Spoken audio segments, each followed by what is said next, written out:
The A4 Saloon, the estate-shaped Avon and the rebadged A5 Coupe are virtually omnipresent in the car parks of the nation's clubhouses. The model, specifically the Saloon, has not only been the firm's mainstay for more than 4 decades but is also one of the primary reasons why Audi has managed to force its way into a buyer reckoning that previously included only BMW and Mercedes-Benz. As you'll have probably noticed, the new, 5th-generation model pictured is a dead ringer for its predecessor, and the claims made for it, an increase in size, dynamism, efficiency, luxuriousness and technology, were all trumpeted the previous time around, too. The Saloon was swiftly followed by the Avon, Allroad and S4 models, with murmurings growing that a 500 bhp RS4 will join the others in the near future. Audi has conformed spectacularly to national stereotype with the new A4, giving us aerodynamic and material efficiency to the envy of all of its German compatriot manufacturers. As for gearboxes, most are driven through either a 6-speed manual or a 7-speed dual-clutch automatic, while the range-topping diesel, S4 and RS4 models are paired with an 8-speed torque converter unit. Audi has also switched to monotube dampers for the A4 and offers 4 suspension configurations across the full model range, comfort and sport tune passive setups, as well as separate comfort and sport biased adaptively damped configurations. Our test car was a 187 bhp 2.0 TDI in S-line trim, on which a 7-speed dual-clutch automatic gearbox is an option. As a result, you wouldn't say the new A4 blows all of its rivals into the weeds on apparent cabin quality in the way that the previous one did.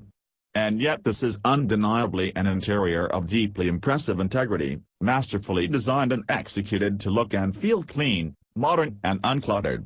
It's reserved rather than in any way eccentric, and slightly lacking in warmth, maybe, but the quality is outstanding from carpet level upwards.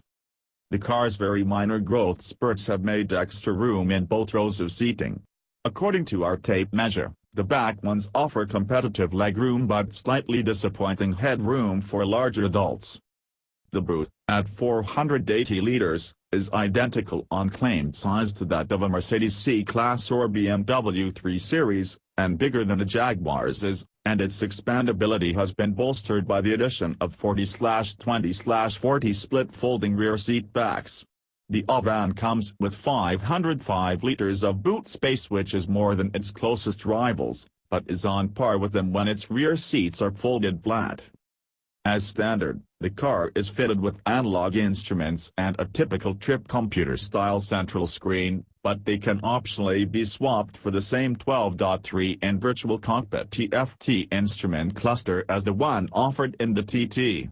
Unlike in the TT, it can be partnered with a head-up display and a central 7.0-in infotainment screen. There are 4 core trim levels to choose from when specing your Audi A4.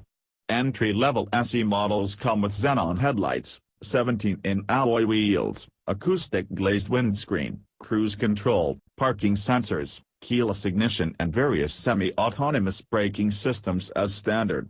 Inside there is tri-zone climate control, manually adjustable front seats and Audi's MMI infotainment system complete with Bluetooth and USB connectivity, smartphone integration, DAB radio and a 7.0-in color display.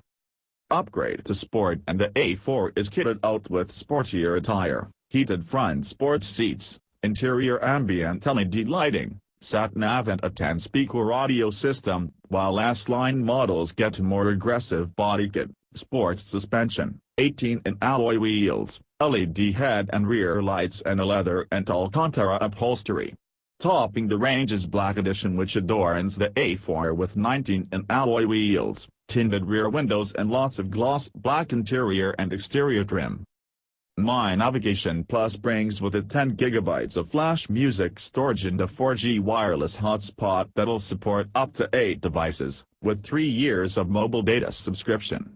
Audi's MMI Connect also does smartphone mirroring for both Apple and Android-based operating systems, and the optional Audi phone box system does wireless charging via the Qi standard, which can be made compatible with most popular phones via a case.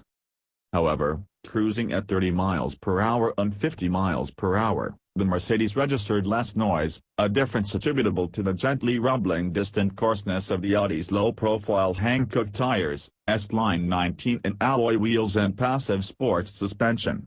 On smaller rims and differently tuned chassis settings, the A4 may well deliver the cruising manners many owners will expect, but it evidently won't do so unconditionally. The 2.0-liter engine is responsive, flexible and fairly free-revving, more impressively so at low revs than high, with the S-tronic gearbox shifting up earlier than the BMW 2.0-liter diesel would.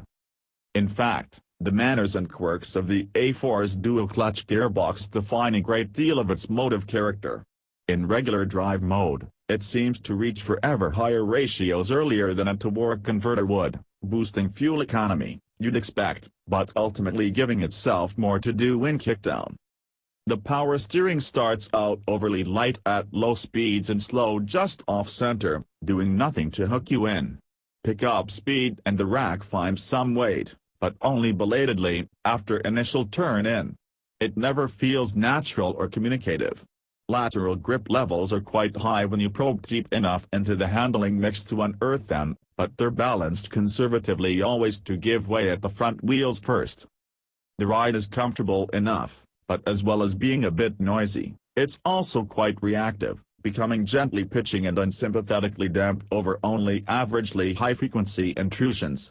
Even deceleration strips taken at sensible speeds make it jostle. In a simple sense, it feels firm and closely connected to the road surface, just as the Audi marketing department probably wanted it to feel. But it doesn't feel poised or at one with that road surface in any meaningful way. The car's dynamic character hardly departs at all from the previous A4s in making high-speed stability and ease of operation clear priorities over driver involvement, and that will always condemn it somewhat in this magazine's estimation.